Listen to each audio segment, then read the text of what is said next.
Ele está à frente do Centro de Biotecnologia da Amazônia desde 2019.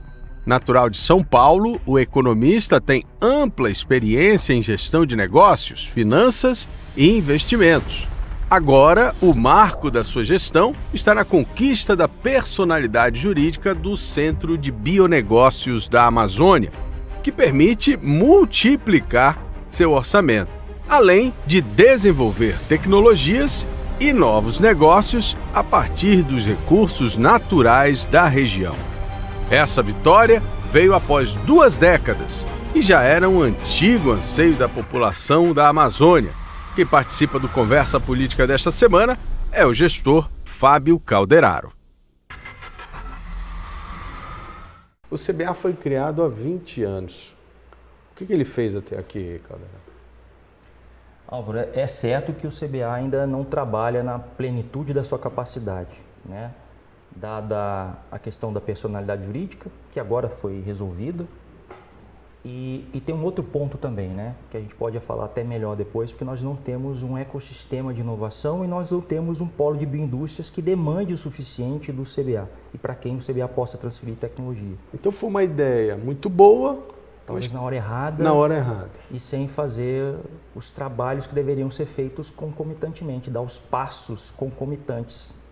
Mas a gente já fez muita coisa ao longo desses anos todos. Mas tem um ponto que tem que ser observado. Um processo de pesquisa, desenvolvimento, inovação, de criação tecnológica, ele tem segredo industrial embutido. Então é um trabalho silente, né? E as empresas depois, elas recebem essas tecnologias e dão escalas para ela. Então não se divulga muita coisa. Não é um negócio que você está o tempo inteiro mostrando o que está acontecendo. Até né? porque é segredo industrial, né? Tem a questão da concorrência. Você está falando de algo que vem aqui para ser preparado, para ser produzido em escala, portanto não foi algo que foi lançado, né? Então você pode antecipar alguma coisa que um concorrente lá diz, opa, exato, vou pegar isso aí e vou desenvolver por aqui, né?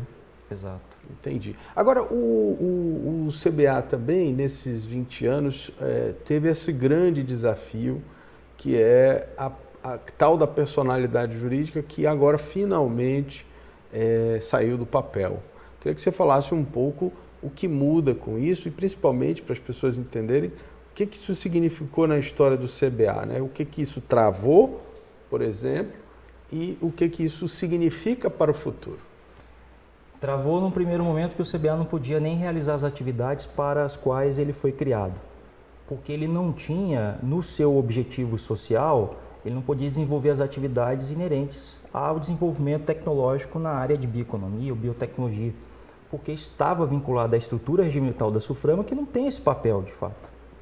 E também nós éramos muito limitados à captação de recursos, porque o CBA só recebia recurso orçamentário. E nós estamos num prédio aqui de 12 mil metros quadrados, 26 laboratórios, uma planta industrial, equipamentos caros, que depende de manutenção, atualização, e ele é até muito intensivo em capital. Então agora o CBA ele pode exercer suas atividades de fato, pode se comunicar melhor com o setor privado, que é esse, eu acho que mais importante inclusive, que dá um CNPJ para o CBA, uma certidão de nascimento para uma instituição que já tinha 21 anos, digamos assim. É quase uma emancipação. Exato. Com o nascimento junto, né? Era se modelar um plano de negócios que vai drivar as atividades do CBA e, mais do que isso, posicioná-lo corretamente na cadeia de inovação. Porque nós temos tantos outros institutos aqui que não podem ser concorrentes, mas sim complementares. Então, o CBA ele foi colocado mais ao final da cadeia de inovação. O que significa isso? O INPA começa com a bioprospecção. Vai lá um pesquisador com mateiro, né? Ele já pega lá uma literatura. Planta, alguma coisa, aí começa a estudar. Pega o conhecimento tradicional, começa a pesquisar, estudar e publica um artigo científico. Um outro pesquisador começa sobre um assunto, descobre aquele artigo, vai se aprofundando nele. A partir do momento ele fala, acho que dá para criar aqui um desenvolvimento tecnológico, um produto ou um processo que utiliza esses recursos naturais. E na medida em que esse projeto ganha maturidade tecnológica, chega uma fase que você tem que prototipar, você tem que mercadizar isso, né? E aí o CBA tem toda essa estrutura técnica, de equipamentos, para a gente começar a fazer o desenvolvimento tecnológico e, mais do que isso, já transferir essa tecnologia para o setor privado que tem expertise para dar escala produtiva para isso. Só para dar um exemplo, aí você vai me corrigir se eu estiver errado, eu vou dar o exemplo aqui do pau rosa, por exemplo, né? Então o mateiro vai ali e descobre que, pau rosa é cheiroso e tal, aquela coisa toda, e aí começam a estudar aquilo ali e descobrem que ele tem um poder de fixação, né? Exato. E aí aquilo ali, esse poder de fixação, passa a ser estudado por alguém que entende que aquilo ali pode ajudar num produto. Exato. E isso aqui que você chama de transferência de tecnologia, né? Na verdade, tem até aqui o pau rosa. Olha aí. Aqui a gente tem tecnologias que aumentam o rendimento por um processo simples de arrasto a vapor, que ele aumenta a quantidade, né, por unidade. E mais é isso, né, o composto que interessa para ele, que é o fixador. Então aqui nós temos essa tecnologia que ela já vai ser mais interessante para indústrias em termos de ganhos de produtividade. E aí, em algum momento, o CBA vai fazer essa ponte. Exato. Entre essa tecnologia que aqui está num modelo de protótipo ainda, assim, para poder a empresa olhar e dizer o seguinte, eu vou colocar isso dentro da minha linha de produção. É isso. Exato. Tanto que o CBA muda de Centro de Biotecnologia da Amazônia e passa para Centro de Bionegócios da Amazônia. Há, no modelo de negócios, desenhado uma área de prospecção, uma área de negócios, que vai identificar todos esses projetos que alcançaram esses níveis de maturidade e o interesse latente do mercado. Porque criar produto que ainda não tem mercado definido é muito intensivo em capital. Contanto, já existe mercado que já gera uma demanda latente para produtos que aqui já são desenvolvidos ou estão sendo desenvolvidos e que podem ser transferidos, né, e já adensando toda essa cadeia produtiva. Que é onde eu queria, falando ainda do exemplo do pau rosa, imagina que uma indústria decide usar essa tecnologia, só que ela está preocupada, por exemplo, se vai ter pau rosa suficiente para ela botar na linha de produção dela. O CBA atua nesse sentido também? Perfeito. E olha só, eu vou dizer uma coisa aqui. Aqui na Amazônia, a limitação nossa não é a criação de tecnologias, o desenvolvimento de tecnologias. O que restringe é a viabilidade da cadeia de fornecimento. Todos os projetos que serão desenvolvidos aqui, quando alguém apresentar um projeto, ele já tem que demonstrar que a cadeia de fornecimento ela é viável. Garantida, né? Ela pode ser trabalhada. Agora, a cadeia tem que ser minimamente viável. Ela tem que ser trabalhada ao longo do projeto. Por exemplo, dê um exemplo assim. Por exemplo, aqui mesmo, perto do CBA, nós temos um CID, uma incubadora. Certo. E lá tem uma empresa que está se destacando na produção de chocolate. Perfeito. Né? Ela poderia comprar o chocolate lá de Manicoré, porque lá já existem algumas famílias que são certificadas no chocolate orgânico, por exemplo. Mas ainda eles têm umas limitações nas etapas de produção ainda. Né? Então não adianta desenvolver a tecnologia se a gente não mexe no início da cadeia produtiva. Ou seja, não adianta eu ter uma marca bacana, um produto legal, que possa até ter uma capacidade de captar clientes, se eu não vou ter matéria-prima para produzir isso aqui. Não só em quantidade, mas em qualidade também. Em qualidade também. O que eu quero dizer é que esses produtos que usam a nossa biodiversidade, os nossos insumos biológicos, eles têm que, esse desenvolvimento tecnológico tem que se preocupar essencialmente com o início dessa escala produtiva. Lá na ponta. E eu diria que, você falando agora, eu diria que esse talvez seja o ponto mais desafiador, né? Porque quando você olha o interior do estado do Amazonas, que é de onde a gente imagina que essa capacidade de produção virá, seja qual for o segmento, você vê cidades inteiras ainda com muita dificuldade de infraestrutura, por exemplo, a produção mesmo dessas pessoas ainda muito incipiente, aquela coisa muito rudimentar. Quer dizer, vai precisar de muito investimento e parcerias grandes com prefeituras e Estado ali, né, Cadê? Muito. E talvez seja por isso que ainda nós não conseguimos transformar a nossa biodiversidade, que é a nossa grande vantagem comparativa, em vantagem competitiva. Porque nós temos que estruturar essa cadeia de fornecimento, que é fundamentalmente importante para que a gente possa desenvolver produtos de alto valor agregado que alcancem mercados de nicho, mercados mais sofisticados. Mas se isso não tiver, desde o seu início, muito bem estruturado, ele inviabiliza todo o resto da cadeia. Então nós temos que os projetos que aqui serão desenvolvidos, até está previsto isso, no mínimo 30% deles tem que ser destinado necessariamente à organização das cadeias de fornecimento. E digo mais, Álvaro, isso é fundamentalmente importante porque o papel da bioeconomia aqui no Amazonas e nos outros estados da Amazônia Ocidental, na minha opinião, não é necessariamente contribuir com o PIB, no caso do Amazonas, porque nós temos o Polo Industrial de Manaus, que é praticamente a espinha dorsal do modelo, né, e contribui significativamente com o PIB. Mas o mais importante é dinamizar a atividade produtiva do interior, sim, porque essas atividades elas se comunicam com a economia da floresta, né? Então, melhorando as condições de geração de emprego e qualidade produtiva. Pois é, agora eu acho que dentro dessa linha de pensamento, Calderano, a gente começa a enxergar talvez um caminho de funcionamento do centro. E aí essa personalidade jurídica veio com a escolha de uma instituição que será, na verdade, a grande gestora, né, de tudo isso. Primeiro fale para a gente como é que foi feito esse processo de escolha, né? Quem são essas pessoas que vão hoje, a partir de agora, né, com esse novo momento do CBA, vão ser responsáveis por fazer isso que você está falando?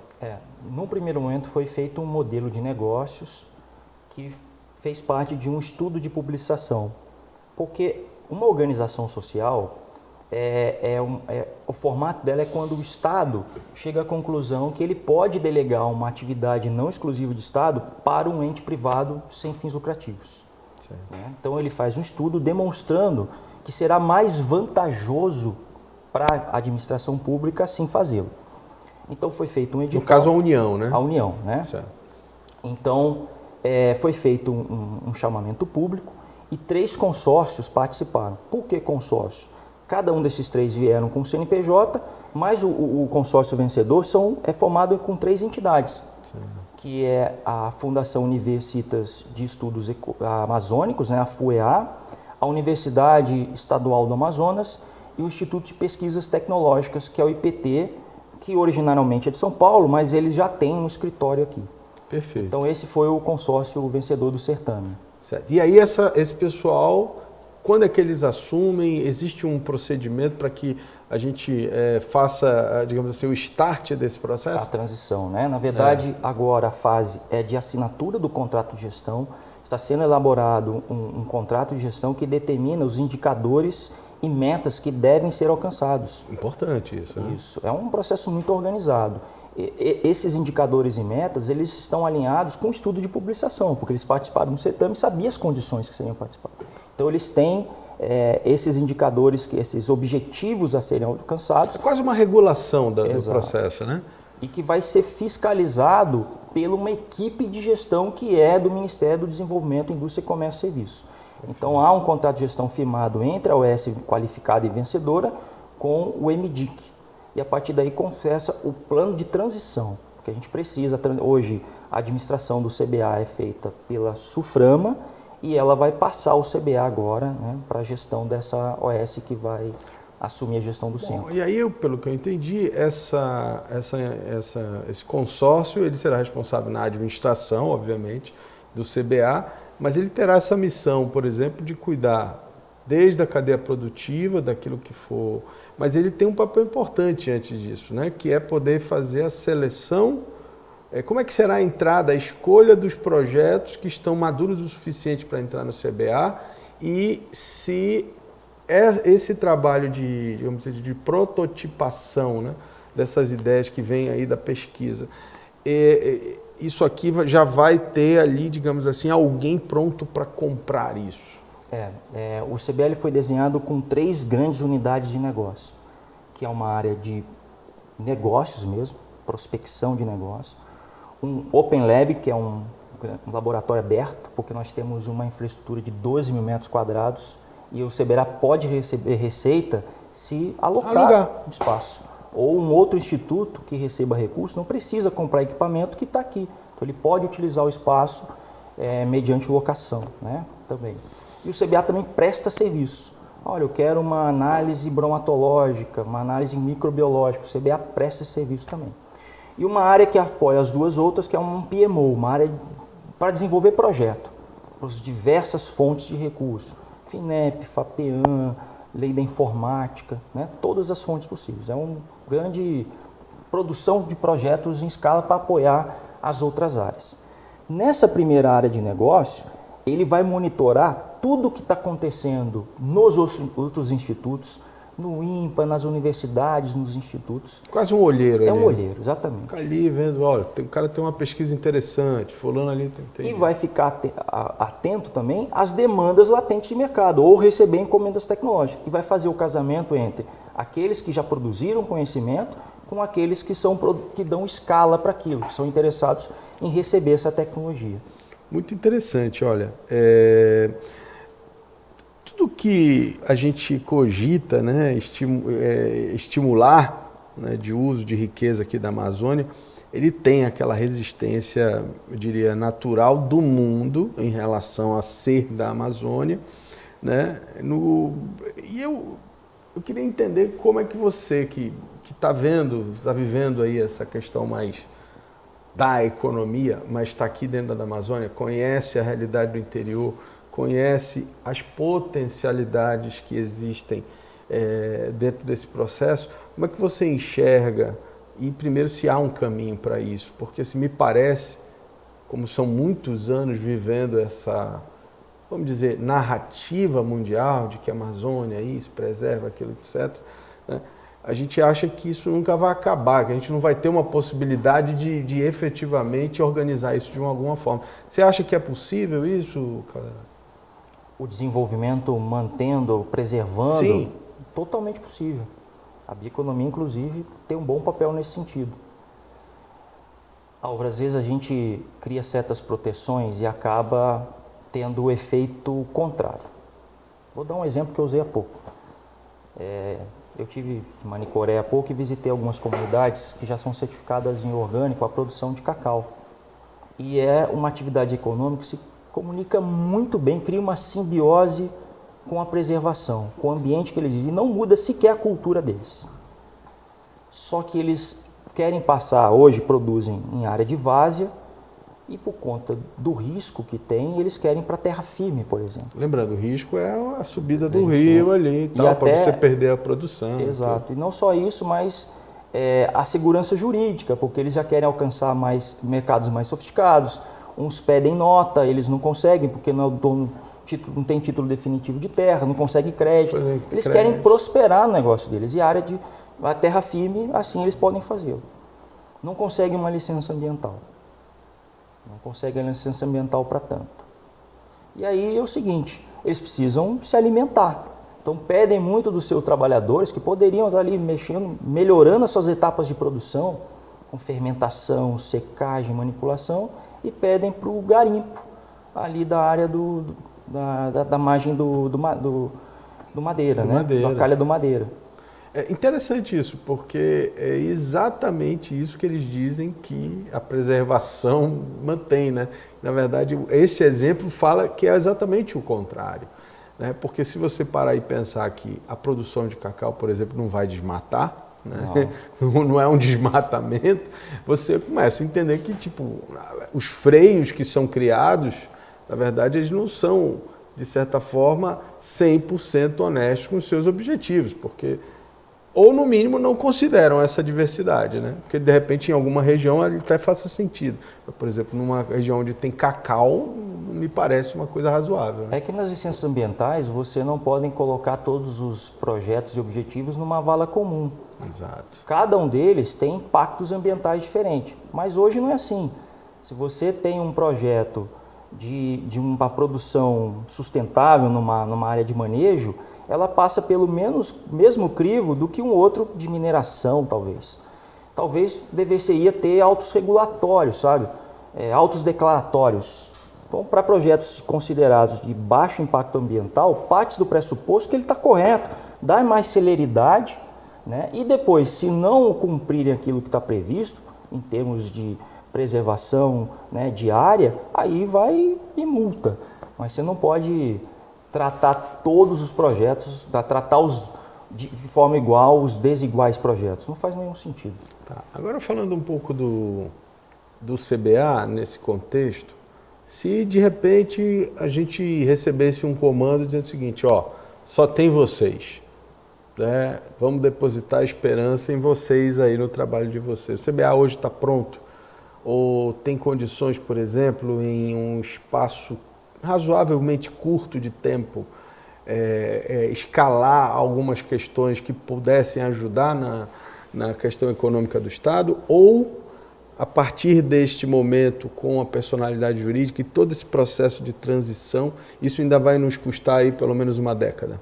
Bom, o CBA é um instituto que visa o apoio ao empreendedorismo biotecnológico, a criação desses produtos de alto valor agregado e que usam os nossos insumos regionais, até para a gente não virar um grande almoxarifado de produto in natura, e a gente não pode ser almoxarifado nem de produto, nem de tecnologia para ser produzido em outro lugar.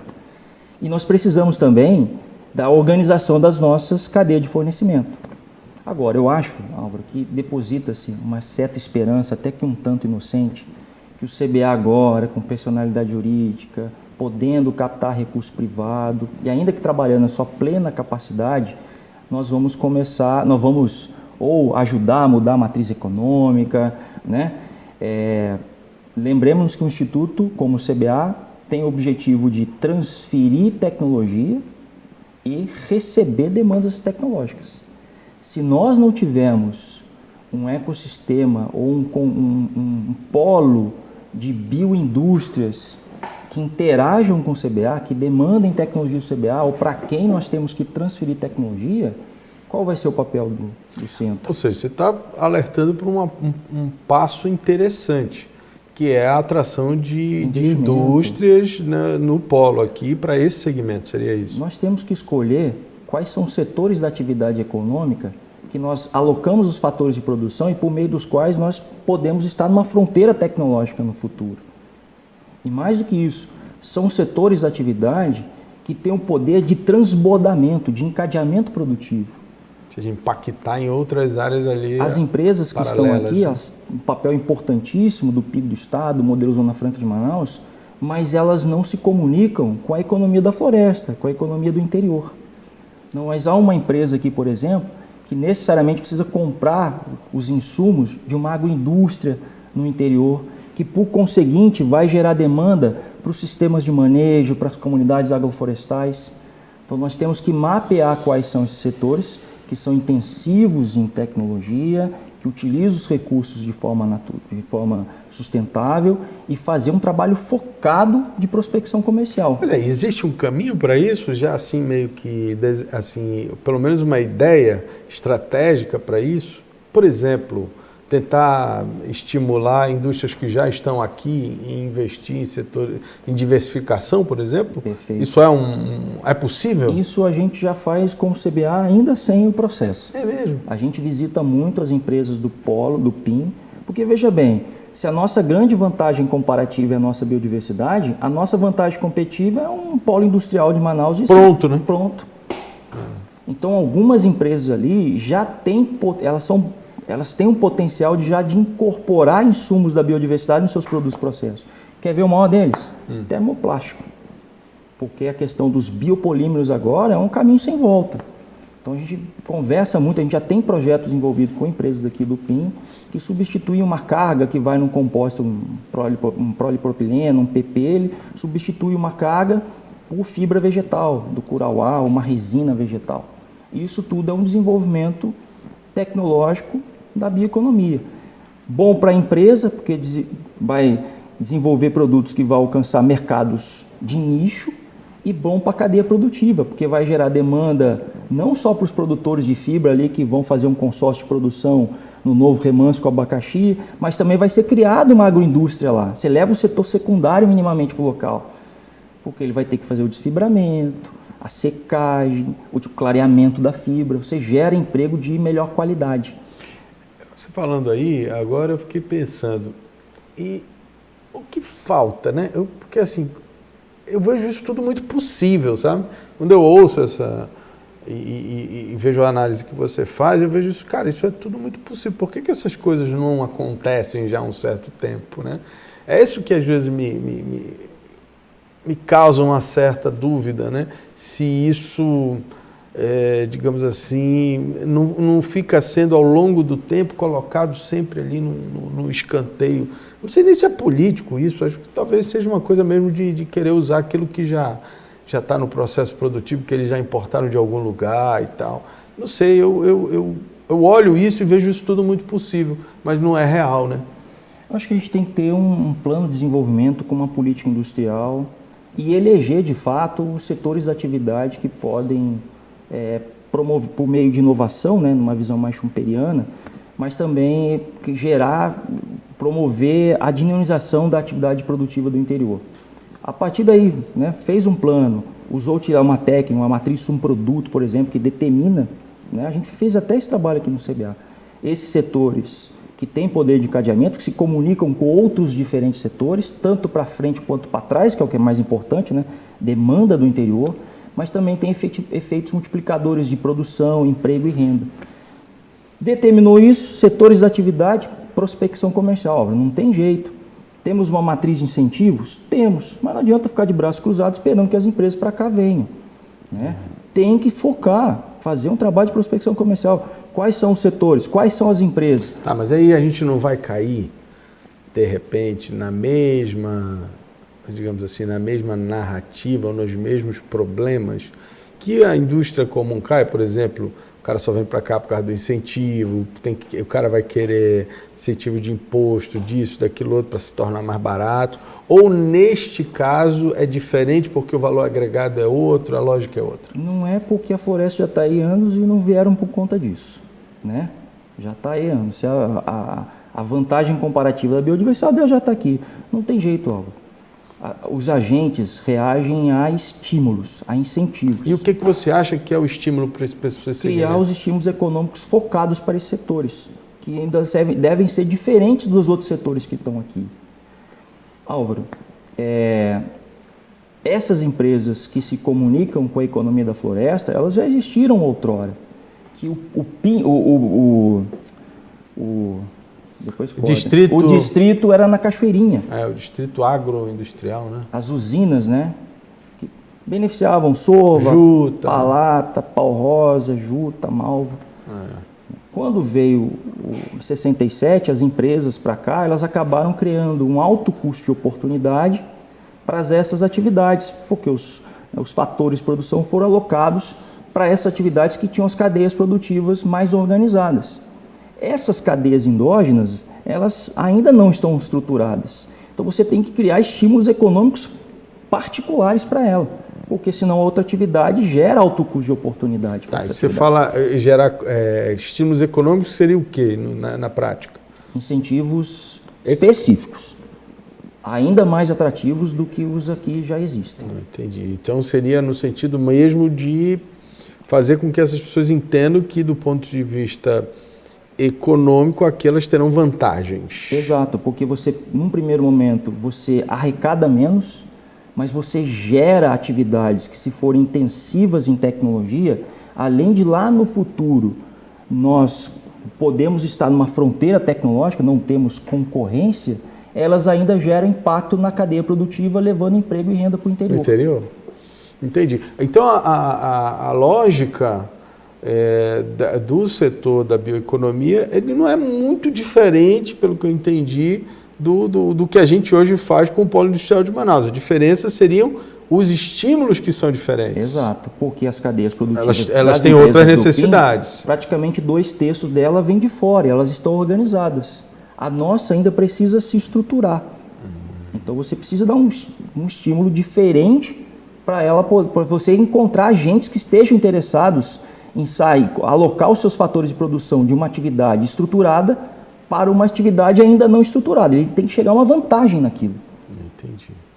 E hoje, diante dessa discussão que a gente tem hoje de mexer, por exemplo, né, na estrutura de incentivos do que a gente tem hoje quanto à economia, você acha que isso é um fator positivo para que os setores comecem a enxergar a necessidade também de pensar nesses incentivos para esse setor, que acaba sendo um estímulo também, né? De você começar a pensar e dizer, não, beleza, vamos ter que mexer aqui, mas a gente precisa estimular ali. E aí acaba atendendo esse setor. Sim, né? Eu acho que não compromete já os estímulos que já existem já do modelo Zona Franca, não mexe nada. Talvez, por exemplo, como é feito na Lei 1435, na Resolução 02, para essas atividades que utilizam os recursos da biodiversidade nossa, os recursos vegetais, por exemplo, você não precisa de processo produtivo baixo, você faz um processo mais célere, né? Não precisa de PPB, né? Você já cria estímulos, são alterações normativas que não atrapalham mas criam mais vantagens para esses novos setores de atividade. A gente está falando aqui desde o início de bionegócio, mas de quanto a gente está falando? Assim, o setor bem desenvolvido, daqui a alguns anos, com tudo que a gente está pensando aqui que é necessário fazer sendo feito, né? Qual é a estimativa de faturamento desse setor aqui no nosso estado do Amazonas? Só para a gente ter uma ideia de comparação com o faturamento, por exemplo, do polo tradicional aí, industrial.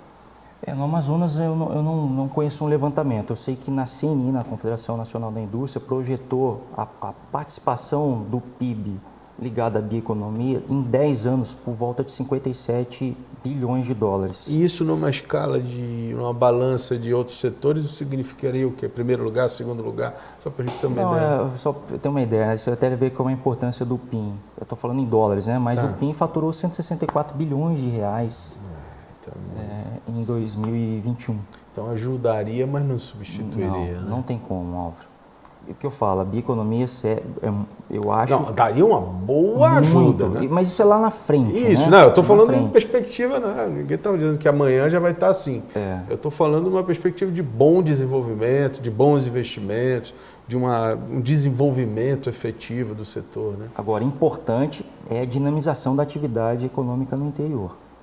Então, esquece um pouco a participação do PIB agora, certo? Mas dinamização da atividade produtiva. Você fala o quê? No sentido de, ao invés de ficar pensando no faturamento, a gente está olhando aqui... Porque essa é uma economia que gera demanda para o interior, ela se comunica com o interior.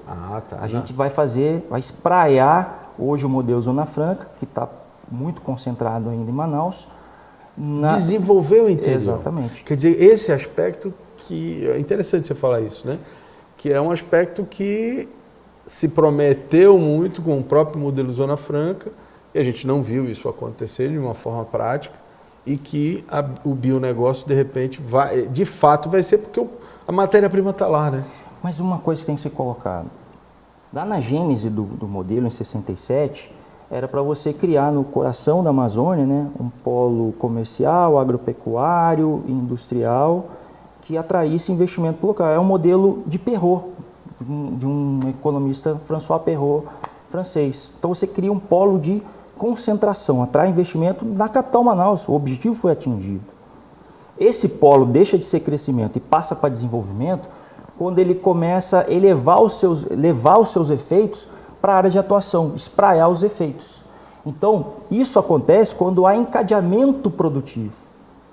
E aí vocês precisam escolher setores de atividade que têm esse poder de encadeamento com as cadeias produtivas endógenas. Que é exatamente isso que da hoje bioeconomia. E que o polo tradicional não tem, né? Assim, ele traz as peças, ele produz muita coisa de fora e monta aqui. Né? Esse efeito de espraiamento, ele foi contemplado na Emenda Constitucional 83 de 2014. É por isso, inclusive, que o modelo foi prorrogado em 50 anos. Nós estamos na fase disso agora.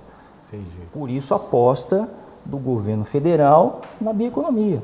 O CBA é das etapas desse projeto, de uma reindustrialização do país. Com uma nova... Para a Amazônia, é lógico, não alterando a matriz hoje que nós temos, né, o Polo Industrial de Manaus, as empresas, mas já trabalhando para o futuro a biotecnologia e a bioeconomia. Como fez, por exemplo, e a gente tem que raciocinar no longo prazo. Quem diria, na década de 70, né, os chineses já apostando ali, investir nos motores elétricos, no auge dos motores a combustão. Agora. Era uma loucura. Mas estavam chegando 30, 40 anos à frente. E esse é um exercício que só realmente quem trabalha com planejamento e olhar de futuro, né, consegue ter. Né? Isso às vezes falta para a gente aqui. Eu queria que, para a gente encerrar a nossa entrevista aqui, Fábio, que você falasse um pouco sobre as suas impressões do futuro com tudo isso que você está vendo. Você está vivendo isso de dentro.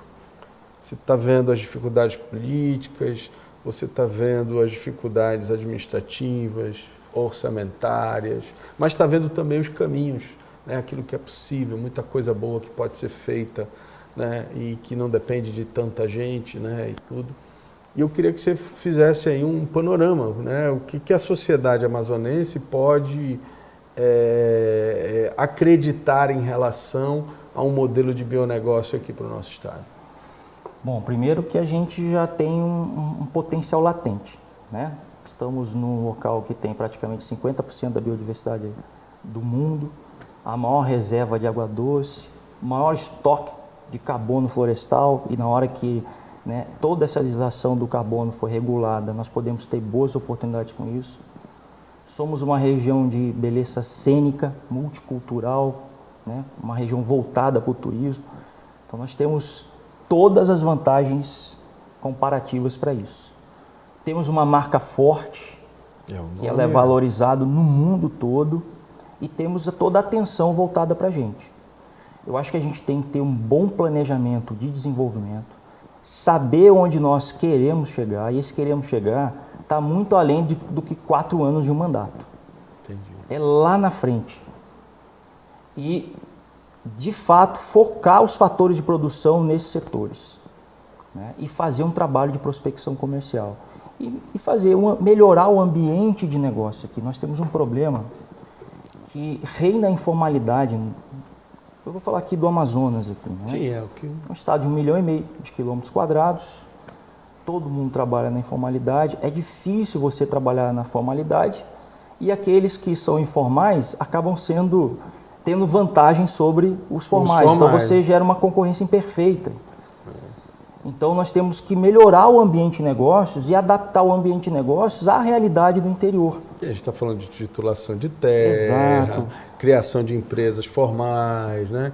Com nota fiscal, sede, ou no mínimo uma estrutura mínima ali, para que a empresa tenha segurança infraestrutura. mesmo. Infraestrutura. Se a bioeconomia é o setor da atividade que pode levar, irradiar ou melhorar a atividade produtiva, dinamizar a atividade produtiva do interior, nós temos que ter condições para isso. E nós precisamos, são várias tarefas, deveres de casa que devem ser feitos de forma concomitante. Infraestrutura, título definitivo de terra, instrumentos de crédito adaptado à realidade do interior, melhoria das condições da força de trabalho, né? Educação de fato, formação profissional. Mas a gente precisa ter uma direção geral. E isso é dado por quem? Essa direção geral? Quem é o responsável em, digamos assim, dessas linhas todas? Porque quando você fala infraestrutura, você está envolvendo ali governo federal, governo estadual, governo municipal. Né? Então, quer dizer, é um negócio de vários poderes ali, né? Mas alguém, é isso que ele está dizendo, alguém tem que estar olhando isso focado. Quem é que tem que fazer esse papel? É o CBA ou é alguma outra autarquia? Não, por exemplo, hoje o Ministério do Desenvolvimento, Indústria e Comércio ele já está fazendo um plano de reindustrialização, que eles chamam até de neoindustrialização do país. Hoje o governo ele decidiu que melhorar a complexidade do tecido produtivo é o que nos falta. Partir do pressuposto que a indústria é o drive e a inovação é o drive do desenvolvimento. E isso é uma estrutura up-down. Se a gente se o Ministério do Desenvolvimento, Indústria e Comércio perceber que para a gente desenvolver esses setores de atividade, a gente precisa de organizar as cadeias e, portanto, a infraestrutura, o governo federal vai partir do pressuposto que nós temos que fazer balizamento de calha de rio, melhorar os portos do interior, né? Enfim, melhorar as condições para a gente viabilizar as cadeias produtivas. Muito bem. Fábio, queria agradecer aqui a entrevista, desejar sorte aí na sua caminhada, parabéns aí pelo trabalho que você desenvolveu nesse quesito da organização, né? E isso tem uma dimensão que de repente as pessoas ainda não consigam enxergar, mas esse foi talvez um dos passos, são vários, mas esse talvez seja um dos passos mais importantes para se iniciar essa nova fase, né, que é essa questão da personalidade jurídica, a escolha de uma empresa para fazer a gestão, tudo isso olhando algo que a gente ouve, cobra, mas que pouco se vê atuar, né, que é exatamente o desenvolvimento de novas oportunidades econômicas para o nosso Estado. Obrigado. Agradeço.